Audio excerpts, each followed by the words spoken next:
Доброе утро, дорогие телезрители! В эфире главного телевизионного канала передача «Новый день». И мы ее ведущие Алина Алексеева и Максим Гоголев. Мы сегодня обещаем вам, насколько возможно, информации очень интересной. Да. А сегодня, первая информация сегодня, это то, что сегодня у нас 18 октября, пятница. Скажем так, конец рабочей недели. Мы молодцы, справились.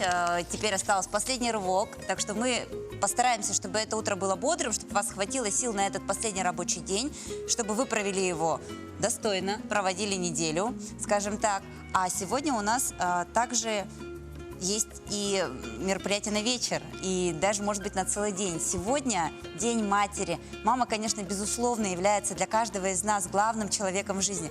Если подумать об этом философски, то можно сказать, что для каждого из нас мама – это начало, мама – это наша жизнь, да, олицетворение жизни. Поэтому я думаю, что сегодня День матери – это один из самых трогательных праздников, потому что все мы с детства и до своих последних дней несем в своей душе единственный и неповторимый образ матери. Наших дорогих мам.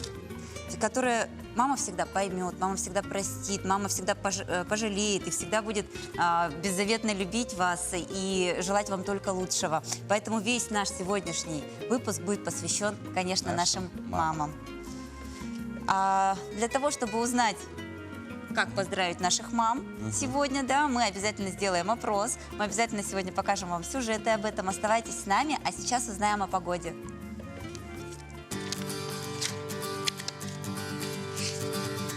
По данным Якутского управления по гидрометеорологии и мониторингу окружающей среды, в центральных улусах в 6 часов утра минус 3 градуса.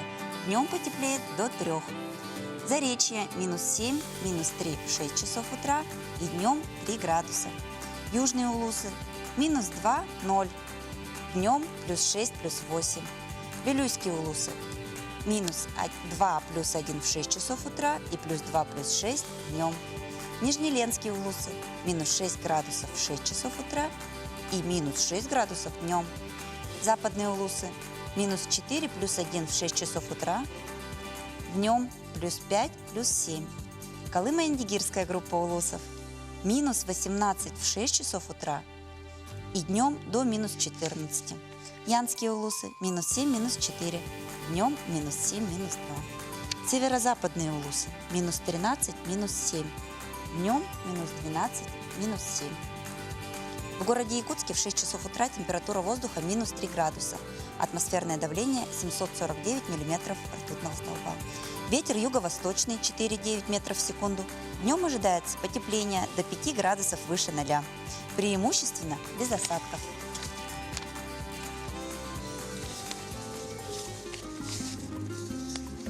Также напоминаем, что вы можете написать свои поздравления своим матерям через WhatsApp по прямому эфиру по номеру 8 914 279 22 62. Напоминаем, что в преддверии юбилейного празднования победы Великой Отечественной войны мы принимаем письма от наших телезрителей. Если у вас сохранились письма с фронта, переписки военных лет, мы с благодарностью примем их в нашу редакцию по адресу Орджоникидзе 48, 201 кабинет, редакция «Новый день». Либо можете написать к нам на почту utro.nvk@mail.ru. С удовольствием получим ваши переписки и используем их в нашем эфире для подготовки нашего репортажа или, например, сюжета. А далее у нас наши коллеги из новостной группы расскажут о том, что происходит в республике сейчас.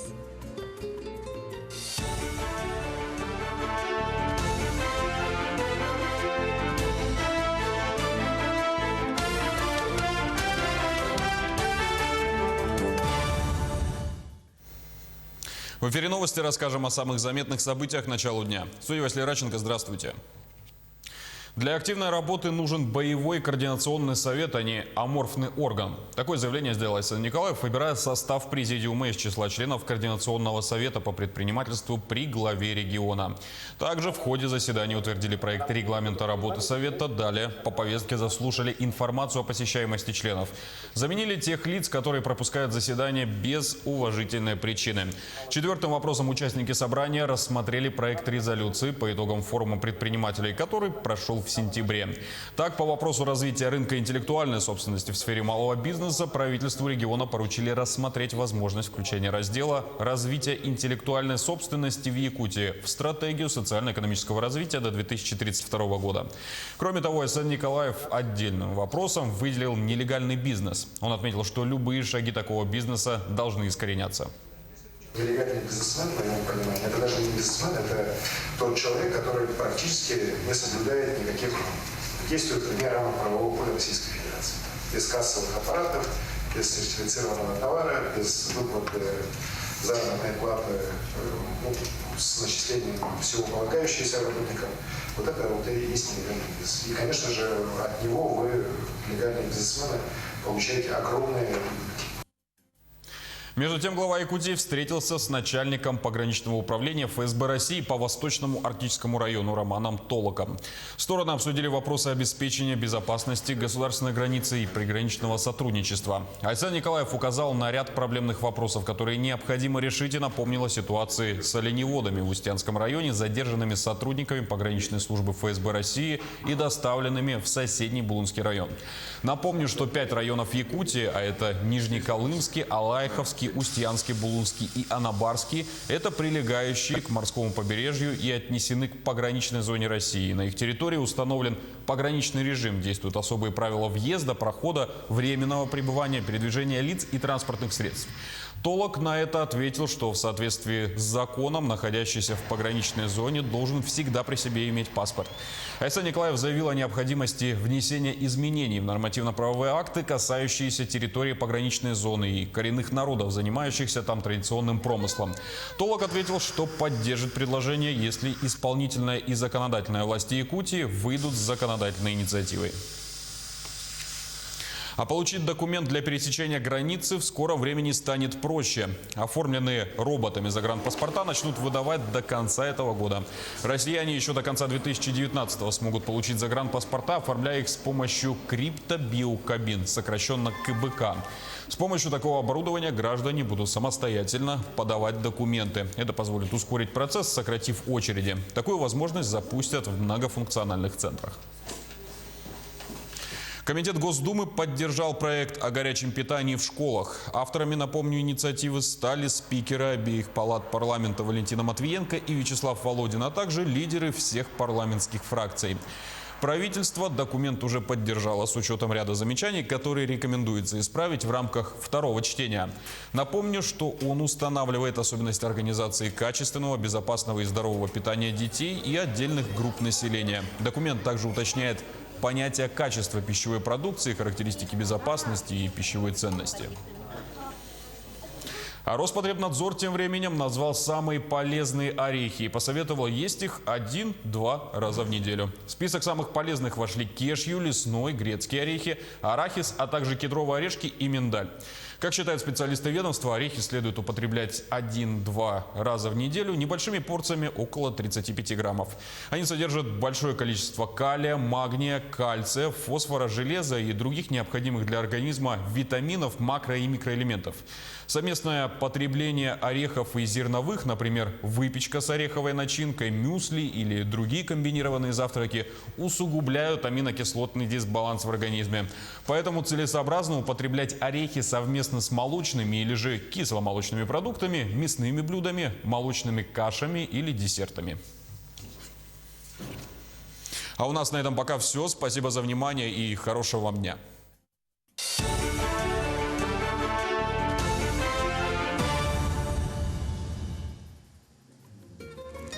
Спасибо большое нашим коллегам из информационной службы и, конечно, Василию Радченко. А у нас Напоминаем наш номер телефона 8 914 279 22 62, по которому можете отправить сообщение. И мы уже получили первое сообщение. Дорогую маму, бабушку Сивцеву Елизавету Афанасьевну поздравляем с днем рождения и с Днем Матери. Как здорово совпало, да? Желаем крепкого здоровья, долгих лет жизни. Мы очень любим тебя, дети и внуки. Также мы присоединяемся к поздравлениям. Это Здорово, что вы начинаете отправлять нам сообщения с самого начала нашего эфира. Это значит, что у нас еще почти целый час впереди, поэтому отправляйте, не стесняйтесь. Я думаю, вашим мамам, вашим женам будет очень приятно получить ваши поздравления. А тем временем у нас следующий сюжет и небольшая такая информационная справка перед. Если верить статистике, то в нашей стране женщины становятся мамами каждые 18 секунд. Сложно даже мне сейчас в уме посчитать, сколько мам появилось за время нашего прямого эфира. В эти выходные все они будут отмечать свои праздники, принимать поздравления с Днем Матери. А в преддверии праздника наши коллеги посетили детский сад номер 105 «Умка» и собрали, ну, я не знаю, высказывания детей о мамочках. Мою маму зовут мама Таня. Она любит уезжать на пляж, играть, есть, а мне кофе пить. Моя мама работает на Семенова Данилова 7-3. Она бегает слишком быстро. Моя мама работает стоматологом. Она лечит зубы. Мою маму зовут мама Настя. Она работает в банке. Ее зовут Надя. Она меня очень любит. И еще мы все играем в игры и рисуем. Играем и рисуем. Мама музыку включает. И мы играем с мамой. Моя мама любит играть со мной и готовит. И самое полезное мясо с овощами, и с котлетой, и макароны с котлетой. Она кушает макароны, ест. Она еще шьет футболки, и штаны, и брюки. Мы с ней любим кушать мороженое и еще любим с ней вместе учить алфавит. А мама где живет или? Угу. Что она шила? Футболку, и еще брюки и трусы. Она худая, красивая, и она очень любит еще спать. Красивая очень. Моя мама такая красивая, такая красивая и нежная. Любимая моя, милая. Если мама заболеет, мы будем ее лечить. Она очень сильно меня любит и заботится о мне. Хочу маме пожелать, у нее хорошее здоровье было, и она хорошо делала дома, как я, из конструктора. Я хотела ей пожелать, чтобы она всегда была добрая, всегда была умная, всегда работала и всегда мне сбывая себе мечты. Дорогая мама, я желаю тебе всего хорошего. И я тебя поздравляю с Днем Матери. Мама, я тебя очень люблю. Желаю тебе счастья, здоровья. Мама, я тебя очень люблю. Я тебя поздравляю с праздником. Если мама далеко, детям очень нелегко. Я скажу вам прямо, берегите маму. Какие милые дети, как они хорошо поздравляют своих мам. Мне кажется, сейчас мамочки, которые увидели, даже не их мамочки, все приняли это на свой счет. Ведь дети действительно беззаветно любят своих мам. А у нас тем временем следующее сообщение по WhatsApp. С добрым утром, с днем рождения поздравляем молодую мамочку 6 детей из Тора Кёля, Алексееву Татьяну. Желаем счастья, добра, здоровья в твой светлый праздник, день рождения. Пусть детишки радуют своим весельем мамочку. С наилучшими пожеланиями Сытык Кёля, сестры Мотя, Аня и Шура. Вот так снова у нас такое совпадение, День матери и день рождения, да еще и у многодетной мамы. Мы тоже от всей души с нашей студии присоединяемся к этим поздравлениям и желаем вам не только здоровья, но и большого семейного счастья. Ко Дню матерей мы подготовили сюжет, чтобы наши горожане тоже смогли поздравить своих матерей. Жен, матерей, всех женского пола поздравляю от всей души с наступающим праздником. Здоровья, счастья и вам терпения. Поздравляю тебя с Днем матери. Исупова Фарида Талгатовна.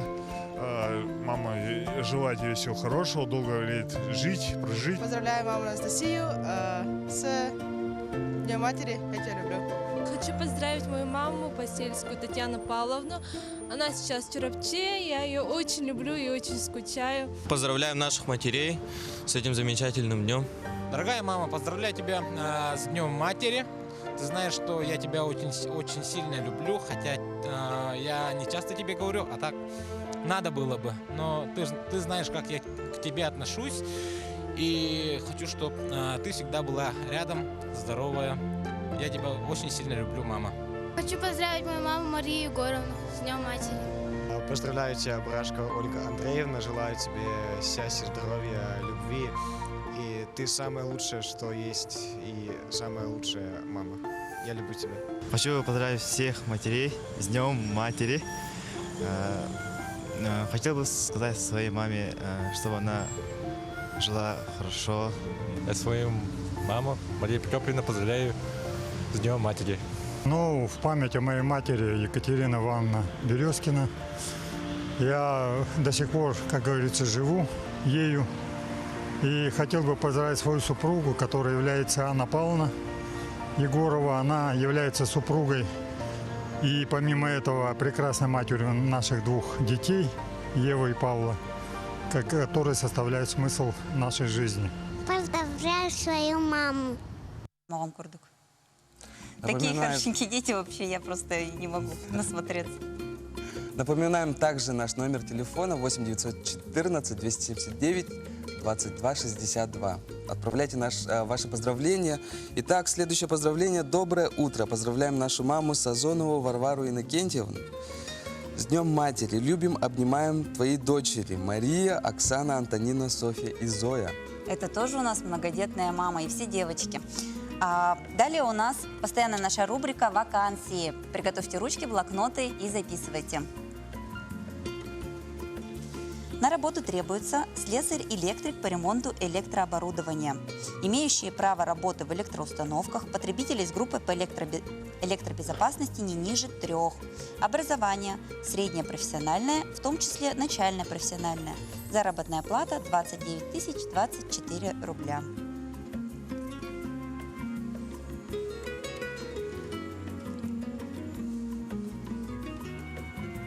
На работу требуется инженер по эксплуатации сооружений и оборудования водопроводно-канализационного хозяйства, высшее образование по специальности, навыки по обслуживанию дизельного оборудования, образование высшее, заработная плата 29 024 рубля.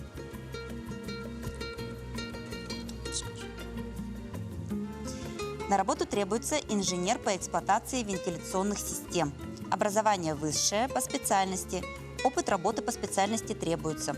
Образование высшее, стаж не менее 1 года. Заработная плата 29 024 рубля. Вот такие вакансии у нас на сегодня. А у нас и еще одно поздравление. Я не могу нарадоваться тому, насколько сегодня у нас активные наши телезрители отправляют поздравлять своих мам, потому что нам в русский блок редко отправляют. Так что имейте в виду, в другие дни мы тоже активность. будем ждать от вас сообщений. А сейчас у нас такое поздравление. Здравствуйте, от души поздравляю свою супругу, маму Акаемову Евдокию Юрьевну с Днем матерей Якутии. Желаю счастья и здоровья. С наилучшими пожеланиями муж Сергей и дети Света, Миша и маленькая Оливия. Учащиеся 1 А класса среднеобразовательной школы номер 35 подготовили поздравления в стихах. Давайте посмотрим. Люблю тебя, моя родная. Как хорошо, когда ты рядом. Со мной будь ты, дорогая, мне больше ничего не надо. Я приду, я маме крепко-крепко обниму. И скажу я ей на ушко, лучше мамы нет. Пусть мама улыбается, не плачет никогда. Пусть все мечты сбываются у мамочка всегда. Сильная и красивая мама у меня, умная и милая, я люблю тебя. Мама, это сказка перед сном. Это чистый и уютный дом. Поздравляю, мамочка, тебя. Я и наша дружная семья. Это слово знают животные и птицы. Про это слово поют синицы.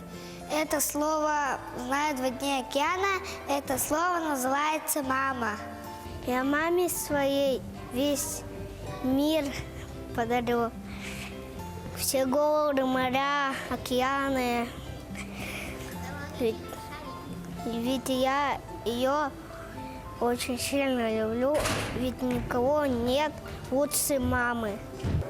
Мамочка моя лучше всех на свете радует меня сладкими конфетами. Мама, нежный лучик солнца, мама, свет в родном окне. Мамочка моя родная, поздравляю я тебя. Пусть глаза твои сияют, как на солнышке роса. Муа! Вот такое вот поздравление подготовили ученики 1 А класса. И у нас следующее поздравление. Дорогих наших мамочек, Ларису Степановну, Надежду Витальевну поздравляем с Днем Матери. Желаем крепкого здоровья, успехов в работе, счастья в личной жизни. Мы вас очень любим, ваши дочери Юлиана и Аина. Хочется прямо сразу давать цветы в студию. Очень здорово, что я не могу прям перестать радоваться, честно, что очень много поздравлений сегодня. А у нас есть сюжет о том, как проходит утро человека, который всю свою жизнь посвятил тому, что помогает мамочкам стать мамочками. Рождение ребенка – это главное земное чудо. Быть матерью, пожалуй, наивысшее счастье, а перинатальный центр – это дом, где рождается новая жизнь. Давайте же посмотрим, как начинается утро человека, который всю свою жизнь посвятил такому прекрасному, чудесному месту, как перинатальный центр. 37 лет в акушерстве, из них почти 35 в должности заведующей. Не 1000 новых жизней, прошедших через ее руки. Но волнение и радость за каждую новую жизнь каждый раз по-новому. Динара Донская каждое утро в 7:30 начинает с планерки в уже родной клинической больнице. Прием отчета о прошедшей смене, планирование дня, далее обход. Несмотря на то, что работа акушер-гинеколога – это работа очень трудная. Это работа ответственная за 2 жизни, да, за здоровье 2 человек. Но она, по крайней мере, из всех медицинских, да, профессий, мне кажется, она самая, ну, не побоюсь это слова, вообще прекрасная, вдохновляющая. Потому что какие-либо трудности в процессе родов, сложности, да, тем более, ну, не все мамы здоровые бывают, то есть ожидаемые роды тоже не всегда благоприятны. Но результат вот оправдывает все. В далекие 80-е, 90-е, когда Динара Донская только начинала свою профессиональную деятельность, в Якутске оперирующих хирургов было наперечет. Но коллеги признаются, что Динара Сергеевна была на связи круглосуточно. Тогда же не было сотовых телефонов, да? Мы звонили в любое время. Там, в 4 часа утра, в 6 часов утра она всегда была наготове. Но у Динары Сергеевны рабочий день как начинается очень рано и заканчивается очень поздно. Бывает так, что она может провести в отделении сутки. Если есть тяжелый больной, она не уходит домой. Она может находиться здесь столько, сколько необходимо, сколько есть в ней потребность. Сегодня в Якутске работает современный перинатальный центр, гордость республики, радость всех будущих мам, где комфорт, удобство, безопасность и здоровье матери и ребенка на первом месте. За 9 месяцев этого года здесь увидели свет порядка 4500 младенцев, которые осчастливили своим появлением многие и многие семьи. Роды запомнились у женщины в возрасте, да, 42 года, первые роды. Настолько эта семья долго ждала ребенка. И родив, ну, хотя и недоношенного ребенка, реакции родителей на рождение ребенка. Я потом их наблюдала, как они выписались, как они растут. Ну, вот это вот запоминается всегда просто. Своей энергией, любовью к профессии, отношением к коллегам Данара Сергеевна продолжает заряжать молодых медиков, вселять уверенность своим пациентам и сегодня в свой юбилейный день рождения смотрит вперед Дорогая, с большими любимая наша планами. Данара Сергеевна, мы гордимся тем, что мы работаем на протяжении многих лет рядом с вами. Мы хотим вам выразить благодарность, поздравления долгих лет, творческих лет, да, и крепкого здоровья. Мария Павлова, Андрей Лазарев. Новый день. Сегодня в республике будет ко Дню матери проводиться все различные мероприятия, посвященные Дню матери в нашей республике и Российской Федерации. О том, как будут чествовать матерей в нашей республике, а главное, какие меры поддержки семей и детей у нас в Якутии реализовываются и что нового в данном направлении, мы сегодня об этом обсудим с министром социального развития республики Еленой Волковой. Доброе утро. Доброе утро, Максим. Во-первых, я хочу вас поздравить с этим днем. Спасибо. И начнем давайте с вопросов. С начала 2019 года к прежним мерам финансовой поддержки семей с детьми добавились новые меры. Об этом достаточно информации Минтрудом населения республики предоставляется, но все же хочется сегодня еще раз представить подробную информацию, кому, что и как. Спасибо. В этом году существенно расширен перечень мер социальной поддержки, направленный на повышение рождаемости в нашей республике. Ну, во-первых, это единовременные выплаты. Если, положим, до этого у нас при рождении первого ребенка была такая единовременная выплата для молодых семей до 30 лет и составляла 7 тысяч рублей, она и сейчас выплачивается, то в этом году введена новая мера поддержки уже для всех семей, независимо от возраста. При рождении первого ребенка такая семья имеет право на получение единовременной выплаты в размере 2 прожиточных минимумов. В этом году этот размер составляет 33 тысячи, и он ежегодно будет увеличиваться. Значительно больше, да, действительно. Да, и следующая такая существенная мера поддержки, единовременная, это региональный материнский капитал при рождении второго ребенка. Его размер составляет 135 тысяч, в этом году эта мера введена и выплачивается в дополнение. Вы знаете, что федеральный материнский капитал у нас уже есть при рождении второго ребенка, его размер составляет 453 тысячи рублей. И если сложить 2 материнских капитала, то такая семья уже получит поддержку в общей сумме 588 тысяч и может направить уже целевым образом на улучшение жилищных условий, на улучшение, точнее, получение образования ребенком, ну и так далее в соответствии с правилами материнского капитала. И также расширены меры поддержки в ежемесячном формате. Хочу напомнить, что в прошлом году была введена дополнительная мера поддержки при рождении первого ребенка. Это ежемесячное пособие в размере прожиточного минимума, который сегодня составляет 16 900 рублей. Семьи, в которых доходы не превышают 1,5-кратной величины прожиточного минимума, сегодня это 26 тысяч, имеет право на такое пособие. И что очень важно, со следующего года эта мера поддержки будет продлена до 3 лет. То есть при рождении первого ребенка с доходами не выше уже 2 величин прожиточного минимума, такие изменения внесены уже в законодательство, будут получать такую меру до 3 лет. Кроме того, в этом году указом главы республики введена дополнительная мера при поддержке семьи, в которых родится 3-й или последующий ребенок. Тоже в виде ежемесячного пособия в размере прожиточного минимума. И этот размер, как я уже сказала, составляет 16 900 в этом году. А вот есть нововведение, да, ипотечное нововведение, льготное ипотечное кредитование, да, для молодых семей. Расскажите, пожалуйста. Действительно, такая мера поддержки введена с прошлого года. В прошлом году льготное ипотечное кредитование начали выдавать под 6% именно для семей, в которых родился второй или последующий ребенок. Но в этом году для регионов Дальнего Востока принята дополнительная мера, и такая льготная ипотека выдается уже семьям, в которых родится второй и последующий ребенок, на условиях 5%. Хотела бы отметить, что также буквально недавно принято решение президентом страны о выделении семьям, в которых родится третий или последующий ребенок, уже 450 тысяч рублей именно на погашение ипотечного кредита. Это действительно существенно расширяет меры поддержки, направленные на улучшение жилищных условий.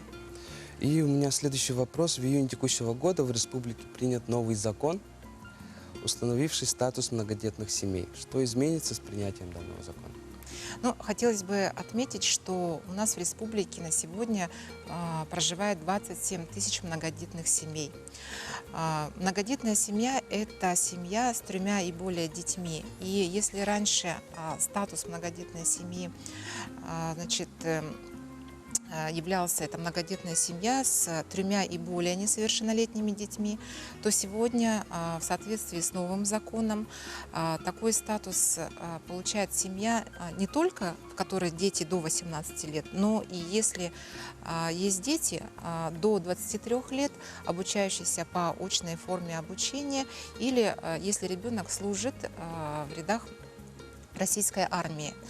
Что дает этот новый статус? Во-первых, это, конечно, для семьи продляется период получения дополнительных мер поддержки. Во-первых, это и льготное предоставление лекарственных средств для ребятишек в дошкольном возрасте. Это бесплатное питание в школах для многодетных семей и компенсационная выплата на приобретение школьной или подростковой одежды. Давайте успеем поздравить. Вы хотели бы поздравить вашу маму? Конечно. Но я сегодня хотела поздравить и свою маму, и всех мам в республике, всех наших бабушек, наших женщин с таким прекрасным наступающим днем, Днем Матери. Хотелось бы пожелать огромного счастья, крепчайшего здоровья и, конечно, семейного благополучия. И с этой замечательной нотки мы переходим на рекламу.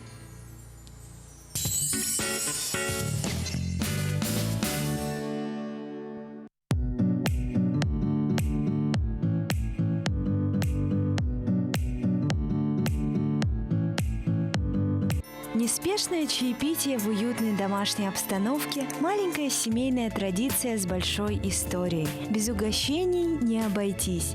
Медовое суфле – само воплощение нежности, заботы и любви. Тает во рту и дарит восхитительные ощущения. Вы найдете для себя массу удовольствий в коллекции Перрони. А шоколад ручной работы – отличное решение для подарка учителям, врачам, друзьям, родителям и не только. Он символизирует добрые отношения и дарит положительные эмоции. Миссия шоколадного бутика «Вкус» – вызывать радость у людей, внося в жизнь сладкие мгновения. Получайте удовольствие не только от вкуса, но и от упаковки. Готовые красивые подарки – все это вы найдете в магазине «Вкус». Торговый центр «Атлант», 1 этаж.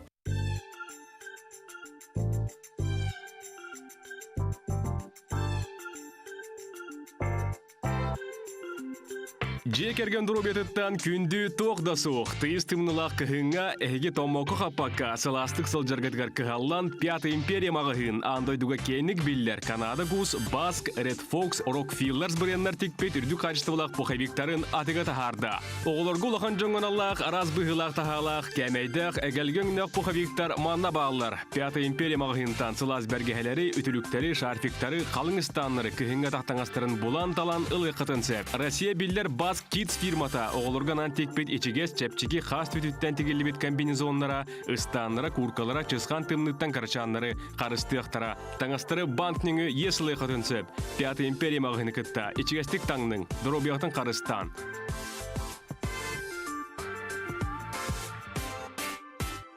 Махтал – это благодарность. Махтал – это любовь и забота. Махтал – это тепло и вкус. Махтал – наше сердце для вас.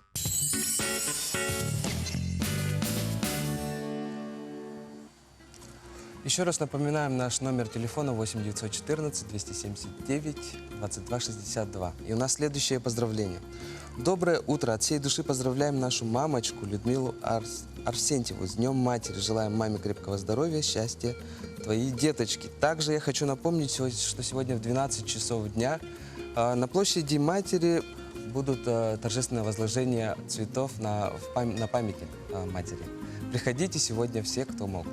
Мне кажется, это может стать замечательной традицией для вашей семьи, тем более погоду мы вам уже рассказывали. Сегодня у нас в городе очень тепло, поэтому, пожалуйста, приходите вместе со своими детишками в сквер Матери, расскажите им историю этого памятника, посмотрите на торжественную церемонию, я думаю, будет очень интересно. А у нас следующий сюжет. И следующий сюжет тоже неразрывно связан с материнством, ведь приобретение недвижимости – это всегда вложение на года.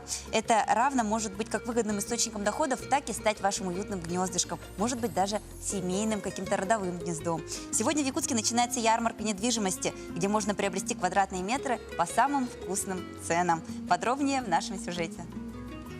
Желание жить в хорошем районе с развитой инфраструктурой в собственной квартире, если не мечта, то цель каждого современного человека.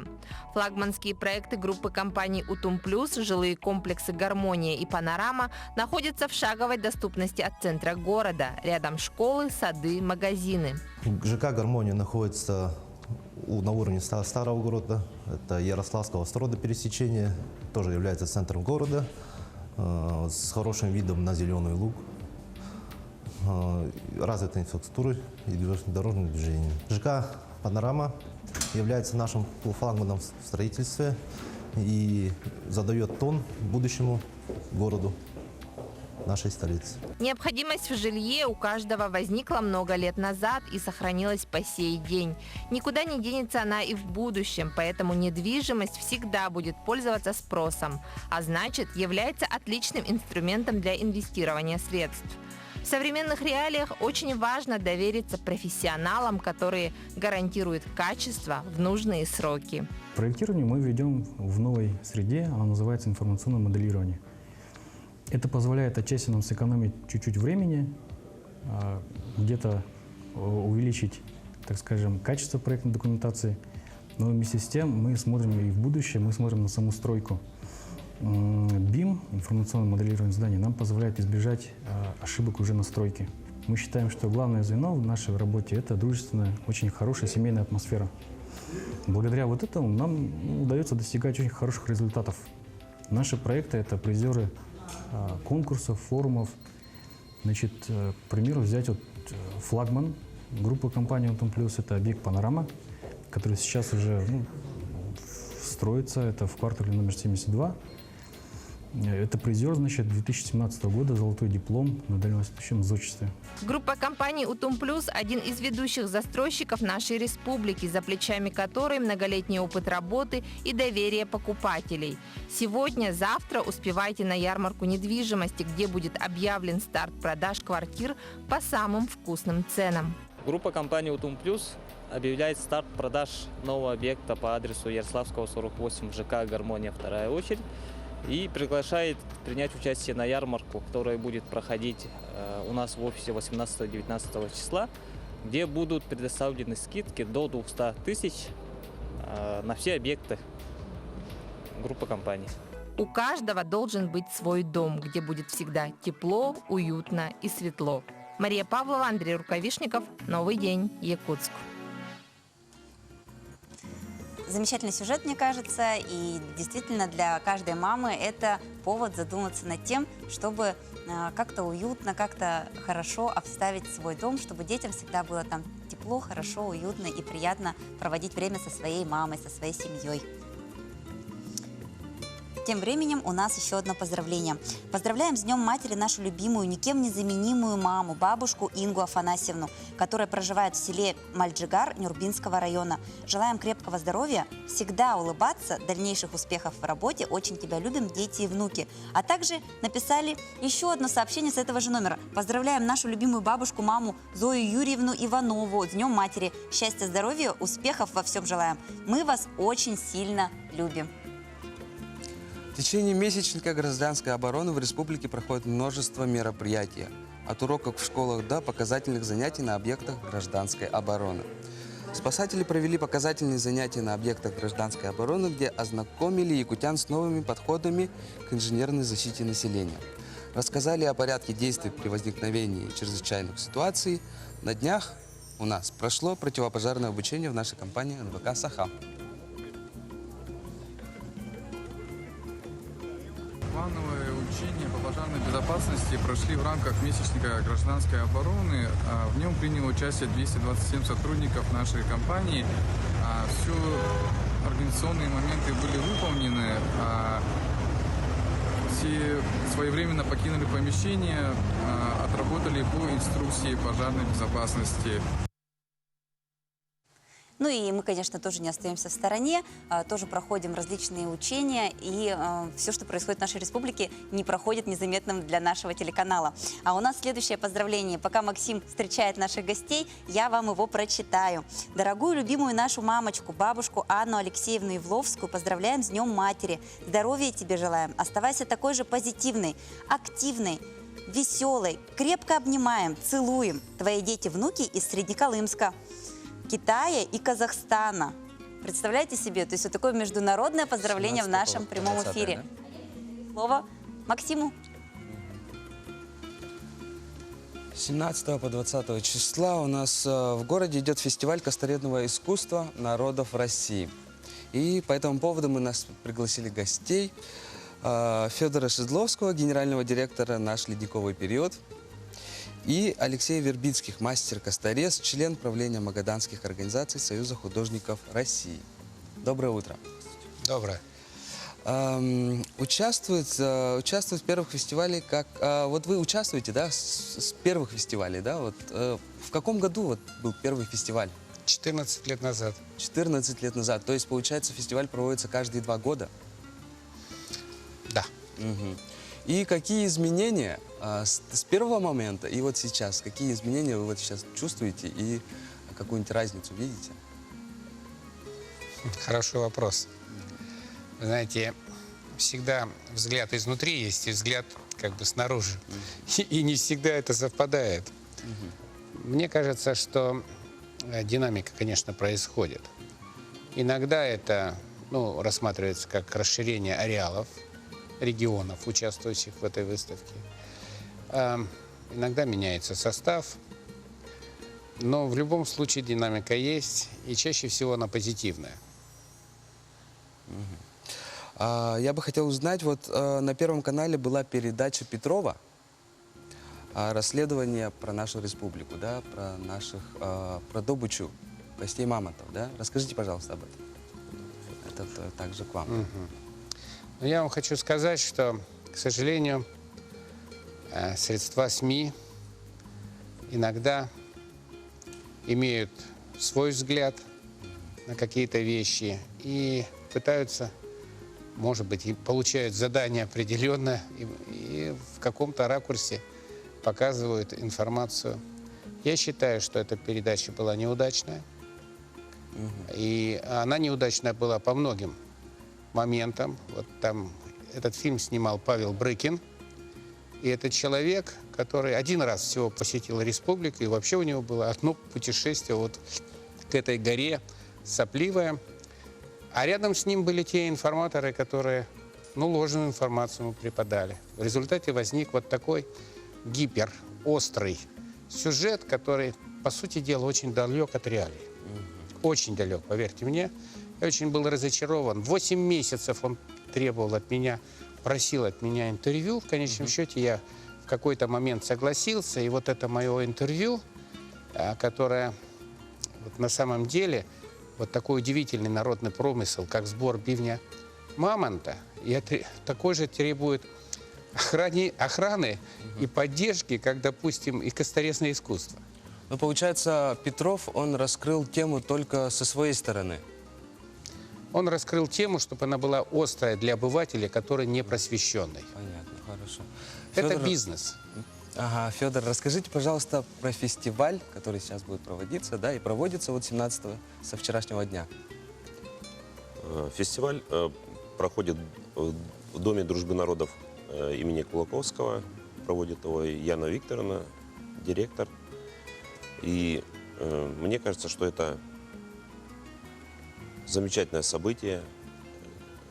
Также проходит научно-практическая конференция, где мы, как мастера косторезы, как те, кому не безразличен этот промысел, обсуждаем насущные вопросы, пытаемся как-то на законодательном уровне решать их. Ну и я думаю, что очень много интересного, много новых гостей, много старых друзей мы встречаем здесь. И вы можете прийти и посмотреть. С каких регионов приехали? Я приехал, представляю Магаданскую область, Магаданскую школу резьбы по кости. Ну, участвую. Также вы сами занимаетесь? Да, я сам резчик. А что, на ваш взгляд, да, какой материал удобнее, лучше для вас? Мой любимый материал – это ископаемая скелетная кость кита. Ну, здорово, надо же, да. И что вы из него обычно делаете? Какие экспонаты, позиции? Ну, не хотелось бы сказать, что что-то обычное. Стараюсь каждый раз что-то необычное сделать. Ну, я так думаю, что кости кита, они очень габаритные. Да. И у вас, получается, работы очень тоже объемные, да, на самом деле? Это здорово. А каким материалами пользоваться любите вы? Я хочу сказать, что у меня коллектив косторезов. Это примерно 15 людей в самой компании работает и 15 договорников. Сегодня мы склоняемся к тому, чтобы больше работать по рогу лося. Это очень интересный материал. А так как на Колыме и на Камчатке водятся очень крупные особи, это самая крупная популяция лосей на земном шаре, очень крупные рога, которые позволяют большие работы хорошие делать. Но бивень мамонта – это уникальный материал. И когда мы хотим очень тонкую проработу, когда мы хотим сквозную ажурную резьбу, когда мы хотим использовать именно удивительные возможности вот этого зубной органической ткани, которая называется дентин, без нее совершенно тонкую работу сделать нельзя. Ну, добыча мамонтовых костей в основном идет именно у нас в республике. И нам, как жителям нашей республики, действительно это очень важно. Развитие мамонтового промысла. Да? Спасибо большое, что вы к нам пришли, посетили нас. Желаем вам успехов в вашей работе. Спасибо. Спасибо. А мы переходим на рекламный блок.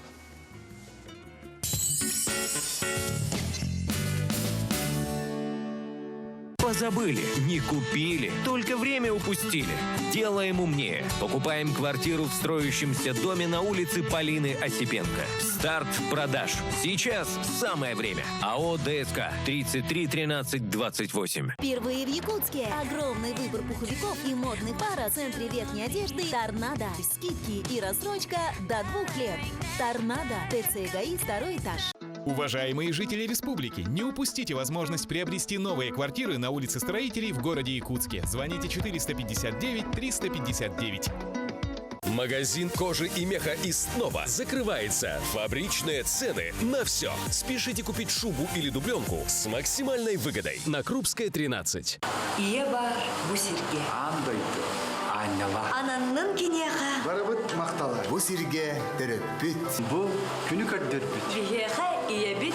Күн тәңе кехебит. Алтынне 19 күнігер. Опера онна балет театрга. Иемичәрә концертный программага иңрабыт. Күнді иелербит. Күнді тапталлах әбәлербит. Чәген болун. Жаулах болун. Будь собой, будь популярной, ярко, стильно и не как у всех. Более 1000 моделей по нереально низким ценам. Торговый дом СРБК.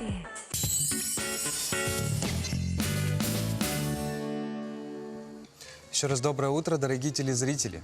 А мы хотим рассказать вам о том, что будет проходить 19 октября, уже совсем скоро, завтра, да, с 11 до 5 часов. Проведите выходной день в смарт-библиотеке. Вас ждут увлекательные мастер-классы и лекции на разные темы от профессионалов. 1-2 раза в месяц смарт-библиотека проводит дни открытых дверей, чтобы познакомить население с деятельностью библиотеки. Мы планируем мастер-классы для детей и взрослых, после которых посетители могут записаться на различные курсы. К тому же мы приглашаем интересных лекторов. К примеру, в эту субботу доктора расскажут об ОРВИ и гриппе, о влиянии алкоголя на мозг для детей, пройдут занятия по этикету. Рассказала нам Розалия Неустроева, заведующая филиалом централизованной библиотечной системы города Якутска.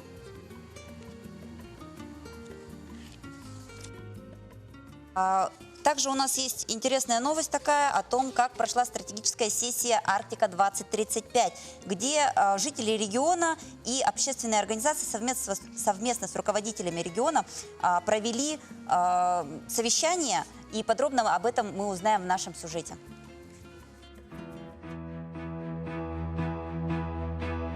25 сентября в Якутске прошло 4-е мероприятие из запланированного цикла выездных заседаний дискуссионного клуба проектного офиса развития Арктики «Стратегическая сессия Арктика-2035». В заседании приняли участие заместитель министра развития Дальнего Востока и Арктики Александр Крутиков, первый заместитель министра по развитию Арктики и делам народов Севера Республики Саха-Якутия Сергей Неустроев. Модератором площадки выступил эксперт ПАРА по государственно-частному партнерству Александр Воротников. Реализация стратегии должна позволить к 2030 году качественно улучшить уровень жизни человека в Арктике, сделать территорию комфортной для проживания, воспитания детей, привлекательной для работы и ведения бизнеса. Представители администрации региона, общественных организаций и бизнеса обсудили региональное видение, стратегии развития арктической зоны Российской Федерации и обеспечения национальной безопасности до 2035 года.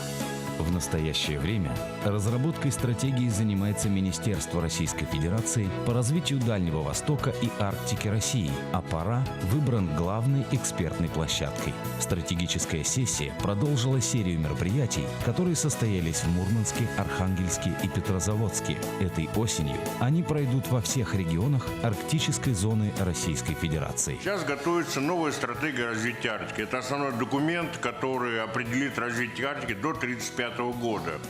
И важной составляющей части этой программы развития Арктики будет ее региональная часть. То есть вот регионы, которые входят в арктическую зону Российской Федерации, должны подготовить свои предложения, которые будут в дальнейшем реализованы. И эти предложения должны влиять как на экономику самого региона, в том числе Республики Саха-Якутия, так и на экономику всей нашей страны. Участникам представили интерактивную цифровую платформу по сбору идей arctic2035.ru. Благодаря разработке ПАРА каждый житель России может предложить свою идею по развитию Арктики до 10 ноября. Обратились с просьбой к нашим коллегам из проектного офиса развития Арктики поддержать ту работу, которую ведет министерство, и стать такой экспертной площадкой для обсуждения совершенно разных вопросов, которые в последующем войдут в эти документы стратегического планирования, и подготовили экспертную онлайн-площадку, в рамках которой будет дальше вестись обсуждение предложений в эти документы. Для внесения своего предложения необходимо перейти на сайт и нажать кнопку «Предложить идею». В удобной форме описать ее и дать название, а также выбрать подходящий регион и тематику. Затем нужно будет указать свое имя и номер телефона. Это поможет уйти от анонимности и рассказать всем настоящие предложения. Каждое предложение проходит модерацию и размещается на сайте, затем обсуждается экспертами. По результатам сессии выделены основные направления развития Республики Саха-Якутия.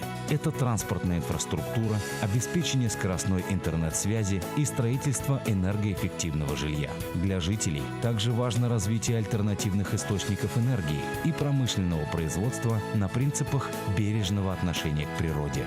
Следующее заседание прошло уже на следующий день, 26 сентября, в Санкт-Петербурге. Чем больше идей, тем больше тем для обсуждений. Пора решить, как будет развиваться Арктика. А у нас уже следующие гости. И это гости по теме фестиваль науки в Республике Саха-Якутия «Наука 0+». Прасковья Нелунова, руководитель отдела науки и высшего образования Министерства образования и науки Республики Саха-Якутия. И Дмитрий Соловьев, директор музейного комплекса «Россия. Моя история». Доброе утро. Доброе утро. И у меня сразу к вам вопросы. Прасковья Анатольевна, уже с 8 октября по всей республике проходит масштабное мероприятие, да?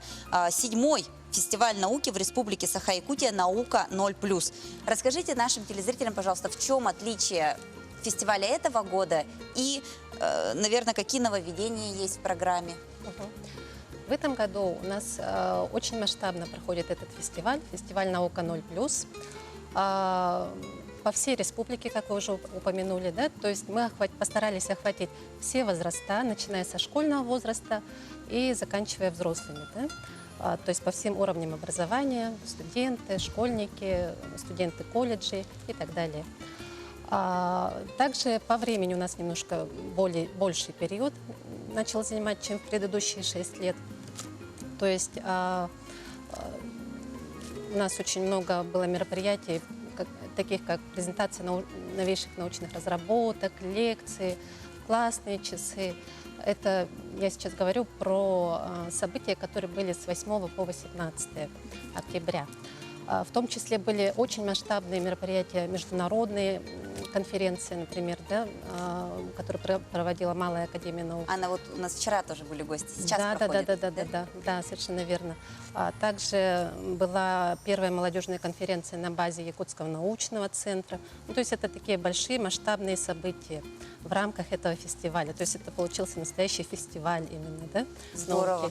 И завтра, извиняюсь, докончу мысль, да? И завтра у нас будет самое главное событие, завтра и послезавтра, 19 и 20 октября, на базе исторического парка «Россия. Моя история».